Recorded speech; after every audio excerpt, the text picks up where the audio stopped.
I'll introduce our second speaker for this session. It's Konstanze Schiemann.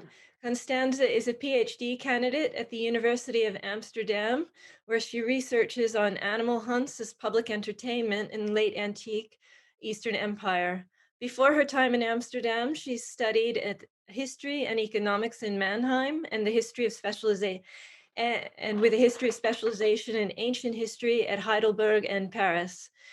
Throughout her studies, the cultural history of the ancient world has been her main research interest, taking clues from historical anthropology and human and animal studies along the way.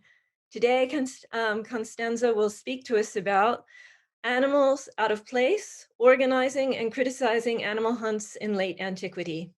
Okay, thank you, Constanza, and welcome. First of all, thank you for having me and for giving me the opportunity to present one small aspect of my PhD project on animal hunts in late antiquity. Yeah, I've titled my presentation Animals Out of Place, and animals can be considered to be out of place or in the wrong place in a lot of situations. Animals in the home, in zoos or circuses, in livestock production, or animals in the city, viewed through different lenses, through the lens of a pet holder, an animal liberationist, or a farmer. All of these placements potentially create a conflict. An important distinction to make is whether or not the animal is at its assigned space according to humans, or whether it is transgressing it. An elephant on a boat can be in place when under the control of human handlers. A polar bear in the city out of place when he is transgressing his natural habitat in search of food. Again, depending on which perspective one takes, a kept bear with a muzzle and a leash in St. Petersburg is either in place or out of place. The bear is out of its natural habitat, but within the control of humans. The same holds true for late antique animal hunts, as depicted here with a bunch of bears on this relief from Serdica. In my paper, I want to interrogate different late antique perspectives on animals in and out of place in the context of animal hunts. First, from a profane perspective, which simply means I will be using sources that are not explicitly Christian, and then from a Christian perspective. I have structured my talk that I'm going to first talk about conflicts arising from hunting, catching, and transporting animals, so everything that goes into supplying animals for animal hunts. Then I will talk about the concept of animals out of place, which is of course based on Mary Douglas' Meta out of place. And then I want to turn my attention to the Christian sources and the Christian critique of animal hunts. The 5th century, so to zoom in into the picture that I just showed, this relief from the 5th century from Serdica, today's Sofia in Bulgaria, illustrates well what we talk about when we talk about late antique animal hunts. Several scenes are shown all at once, likely depicting a whole day's worth of program. Most of the scenes involve bears. We see a bear mauling a human in the top left corner here, a bear charging at a human right next to it, a bear confronted with a human fighter between a revolving wooden door right here. And in the bottom 2 corners, there are bears attacking bulls. In the middle, a bear is confronting a human fighter and likely a wooden replica of a crocodile. And here, a bear is charging at a game animal, maybe a doe. Typical for late antique animal hunts compared to the early and time period is that they are no longer linked to gladiator fights, but that they are presented as standalone shows. In contrast to gladiator fights, which fell out of fashion in the 4th century, animal hunts continued to be popular up until mid-6th century AD. The cultural practice of animal hunts led to various forms of interactions between humans and animals, the most spectacular one being the actual confrontation between human fighters and wild animals in the arena. In preparing these fights, animals had to be hunted, captured, and then transported from their natural habitat into the urban spaces. This could lead to various sorts of conflicts, and the sources that I want to present in the next part of my presentation suggest as much. So the first one is a poem from the 6th century poet Luxurius, who writes about an amphitheater built on a country estate near the sea in Vandal, North Africa. And he writes, "The countryside marvels at the triumphs of the amphitheater, and the forest notices that strange wild beasts are there. The many farmers look at new struggles while ploughing, and the sailor sees varied entertainments from the sea. The fertile land loses nothing. The plants grow in greater abundance, while all the wild beasts fear their fates here." In the last line, Luxurius alludes to the building of the amphitheater being beneficial to the farmers of the region, as the animals that would potentially eat their crops or destroy farmland are now hunted and captured for the arena where they meet their rightful fate. The same sentiment that animal hunts represent a benefit to farmers by relieving them from animal threats is echoed in a passage from Libanius from the mid-4th century. In an effort to persuade a friend in Phoenicia to provide him with bears for animal hunts in Antioch, Libanius implies that capturing the bears additionally relieves the local farmers of danger. He writes, he's referring to his own cousin, "Make his civic duty a brilliant one for us by the fierceness of the bears, and by one and the same action free your farmers from fear." In a law issued in AD 414, the emperors Honorius and Theodosius explicitly allow provincials to kill wild animals in order to protect themselves without having to fear repercussions. Apparently, hunters who captured wild animals to sell them profitably for animal hunts had people persecuted for killing their precious commodities before they got to them. By the way the law is worded, we can assume that it was a group of local provincials who sent a complaint to the court. The emperor's response was as follows: "We allow everyone the right to kill lions, and we permit no one at any time to fear malicious prosecution thereof. Therefore, for the safety of our provincials necessarily shall take precedence over our amusements." The law tells us something about the everyday relationship of the rural population with wild animals. The danger of intruding animals that posed a threat to the physical health of humans was much more prevalent. Here, capturing animals for animal hunts actually stands in conflict with relief for the local populations, as they are restricted and reacting directly to threats because of the interests of commercial hunters. Another law from AD 417 concerning the animal hunts appears to be a reaction to a complaint by the governor of the province of Euphrates, the capital of which was Hierapolis. And it reads, "Through the lamentation of the office staff of the governor of Euphrates, we learn that those persons who by the ducal office staff are assigned to the task of transporting wild beasts remain, instead of 7 or 8 days, 3 or 4 months in the city of Hierapolis, contrary to the general rule of delegations, and in addition to the expenses for such a long period, they also demand cages, which no custom permits to be furnished." So on their way to their final destination, the animals could also provoke and create conflict. Here, their transitional presence in the city of Hierapolis leads to complaints on financial grounds, as fodder and cages were demanded, but one could also imagine that it would have an unsettling effect on the city's population having wild animals housed close by for months. So I now want to return to the concept of animals out of place. These sources tell us something about the perception of the right and wrong place for animals, respectively.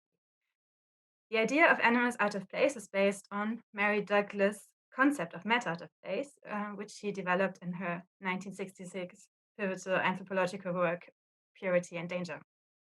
In it, she tackles ideas of purity and relates them to conflicts about proper order.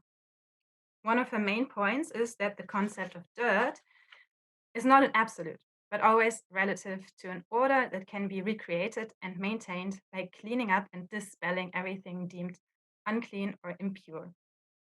Conflicts can arise when the order is threatened, either by transgressing, which would be anomalies, or by blurring boundaries, which would be ambiguities. And upholding these boundaries means upholding the order. Adapting this idea to animals means that for animals to be described as out of place, they have to disturb a given order, which assigns them a proper place, often described as natural. To give an example, Mary Douglas' classic assertion that dirt is matter out of place means that while, for example, soil in a flower pot is at its proper place, even though it is not its natural place, on the kitchen floor it becomes dirt and has to be cleaned up to re-establish order. A bear who is held in a zoo, also not its natural habitat, becomes a threat to the given order when it manages to escape and can then be described as an animal out of place. Equally so, animals who wander into cities in the search for food, as the polar bear showed earlier, they are transgressing their natural habitats and become animals out of place. And oftentimes, in these cases, force is employed to re-establish order, for example, by killing the animal. It is worth challenging the idea of natural habitat or wilderness as the proper place for animals, especially in the context of the Anthropocene, in which almost no part of nature exists unaffected from human interference. Natural habitats, so I'm going to use the term in quotes, could then be a place just as much assigned and ideologically constructed by humans as any other, making it necessary at all to uphold these boundaries by force. With reference to the sources I've just presented on capturing and transporting animals, a couple of aspects might point to how animals are perceived as out of place from different perspectives. Arguably, in all of these examples, the animals create a problem because they are perceived to move either on their own or via force outside of their properly assigned place, which you might call their natural habitat. In the case of the farmers, the animals were out of place when advancing onto farmland and threatening the physical safety and the production. They could be conceptualized as anomalies, transgressing the boundaries of animal habitat and human habitat. To re-establish order, the unruly animals were eliminated by being captured for animal hunts. In the arena, they were in the right place, under human control. In the case of Hierapolis, the transitional stage of transporting led to insecurities. Here, the animals are no longer in their natural habitat, but also not yet at their proper place in the arena. They can be seen as ambiguities, blurring the boundaries of spatial attribution. This ambiguity caused concern with the local population. And to add a third point, part of the attraction of animal hunts was their exoticism, which was just alluded to at the end of the last talk. And this exoticism to see wild and dangerous animals in the secure environment of the arena that you've might never have seen before. The action of transporting animals over long distances was, from the perspective of the organizers, one that enhanced the prestige of the event. The more exotic, the further away the animals came from, the better. So catching them in faraway regions and transporting them throughout half of the empire was very much the point, not a nuisance. I want to move on now to the Christian sources. Late Antiquity was a period that saw a massive change in public discourse through the rise of Christianity as the dominant religion. The effect on public entertainment was an increase in expressions of criticism and a shift in tone. The criticism focused mostly on the agitating effect of the spectacles on the spectator. But I want today to talk about a more marginal argument made in the Christian sources that referred very specifically to animal hunts and did not also apply to other forms of spectacles such as chariot races.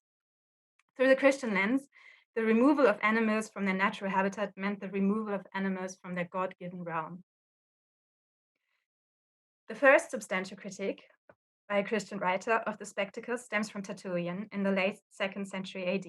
In his polemic, De Spectaculis, Tertullian develops arguments that build on earlier criticism of public entertainment and adds a Christian perspective.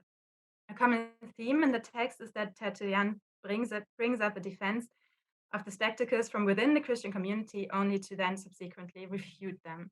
And this is the case as well in the following passage. So the first part is a defense of the spectacles, and the second part is Tertullian's response to it. In the next place, there is no one who fails to produce this excuse that all things were created by God and given to man, as we Christians teach, and that they are really all good, all being the work of a good creator. And that among them we must reckon all the various things that go to make the public shows, the horse, for example, and the lion, and the strength of body and charm of voice. For if God, who requires of us innocence, hates all malice, yes, and every thought of evil, assuredly it is certain that, whatever he created, he never created to issue in acts which he condemns, even if those acts are performed by means of what he has created. No, for there is no other account to be given of condemnation, but that it is the misuse of God's creation by God's creatures. So the argument in defense of spectacles is that everything involved in the spectacles is made by God, and therefore it cannot be wrong to use them for pleasing purposes. And Tertullian rebuts this by asserting that there is a purpose and a will behind God's creation, and that the spectacles go against this will. This is an example for the ambiguity within the early Christian community about how to deal with the spectacles. The idea that the creation was made for man to use and to profit from was prevalent. 2 centuries after Tertullian, John Chrysostom made a similar point about God's will for his creation, albeit a bit more subtly. For those places, he's speaking of spectacle venues, for those places too being full of all senseless excitement, train the populace to acquire a merciless and savage and inhuman kind of temper, and practice them in seeing men torn in pieces and blood flowing and the ferocity of wild beasts confounding all things. The fights between humans and animals are here characterized as a subversion of the God-given order. This order places humans on top, and an artificially created situation in which the human body can fall victim to an animal confounds this natural hierarchy. An argument more specifically based on spatial subversion or disorder can be found in the De Gubernatione Dei by Cyrian of Marseille. That such things may take place, the whole world is ransacked. Great is the care with which the search is carried on and perfected. Hidden retreats are entered, pathless ravines are searched, impenetrable forests traversed, the cloud-bearing Alps are climbed, the depth of valleys plumbed, and in order that the flesh of man may be devoured by wild beasts, the last secrets of the world of nature are revealed.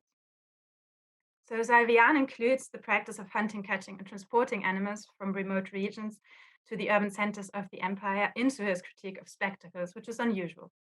The way he phrases it, in the imagery of secrets being revealed, he insinuates that this is a forbidden intrusion into the opaque aspects of God's creation. In their quest to acquire animals for the animal hunts, humans transgress their proper space and penetrate the realm of the animals.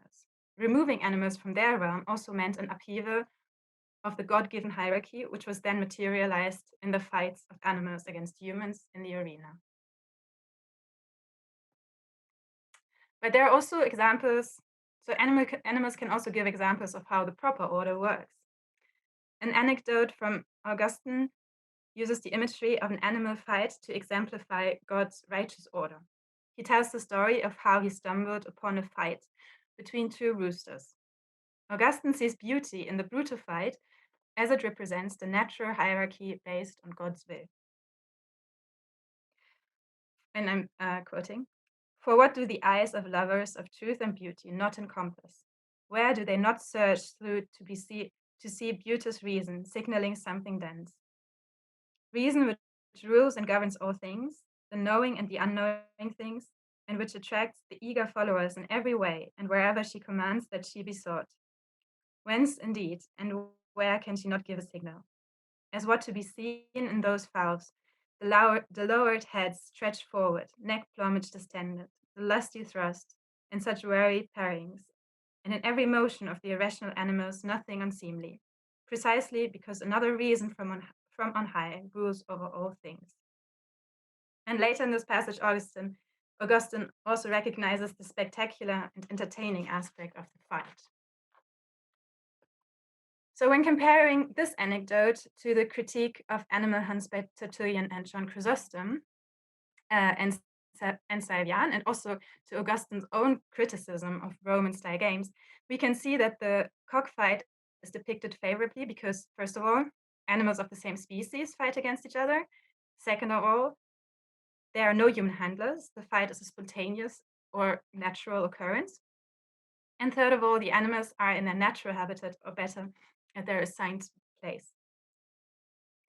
The two roosters fight each other to determine, in the eyes of Augustine, where each one of them stands in the natural hierarchy, and thus the fight visualizes and materializes God's order.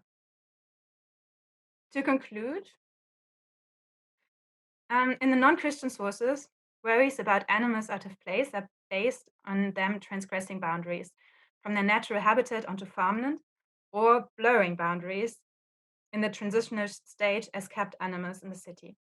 Their intrusion of farmland, the threat of physical harm, and their costly presence in the city provoke measures to eliminate the animals from these spaces. The animal hunts themselves, however, are not seen as a disturbance of order, even if there human fighters were regularly hurt or killed by wild animals. Instead, they re-establish order by eliminating threats to lives and livelihoods of the farmers. In the Christian sources, the animal hunts are seen as an affront against the God-given hierarchy of his creation, with human beings being pitted against animals. For this purpose, animals were taken out of the natural environment, likewise a violation of God's order. The human interference in nature, the forceful transgression of boundaries between natural habitat and human settlement, is seen as the problem. In terms of animals out of space, we can thus see how transgressive animals created different problems within different systems. The systems have in common that they are based on the belief of a natural hierarchy and the general superiority of humans within this hierarchy. In both systems, human safety is prioritized. Thank you very much. Okay, thank you very much for a very interesting talk, Constanza. We already have one question, and I'll just read that out. Is there a significant difference in this period between Christian and secular sources about when and where an animal is out of place?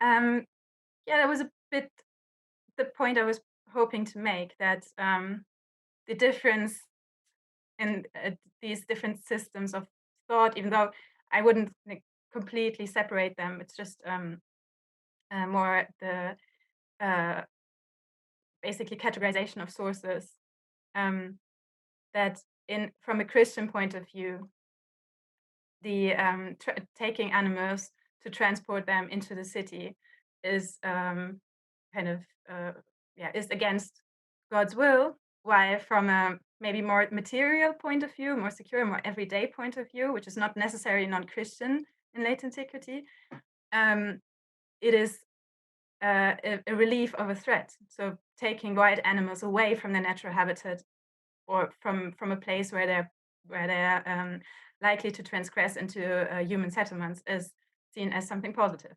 So I would say that's the um, most important difference.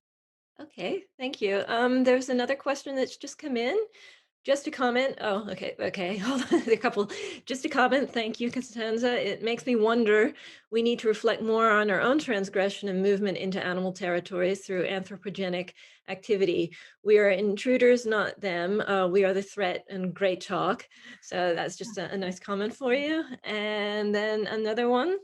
Great talk. Do you detect differences in the public imperial ideology behind the organizations of spectacles or hunts as the emperors became Christian? Yeah, that is a really interesting question, and I think it's just full of ambiguities, because the emperors, of course, have to work on two fronts there. They have to uh, present themselves as Christian and have to appease Christian authorities to gain power, but they also still have these urban populations who very much are used to spectacles and also demand spectacles to be given. So, that's something I'm working on at the moment. It's interesting to see in laws how differently they are worded when they are directed at different groups. So, for example, there's one law that is about bishops, priests, deacons attending spectacles and animal hunts as well, which is very much full of all this rhetoric about how terrible these games are. And we couldn't even imagine that a bishop would actually do it and go to these terrible games. But if they do, please don't. So this is basically the gist of the law.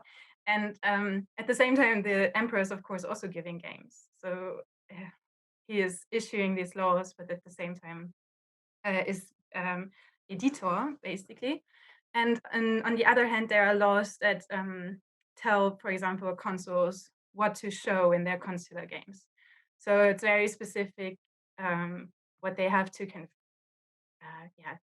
bring to the table for the urban population.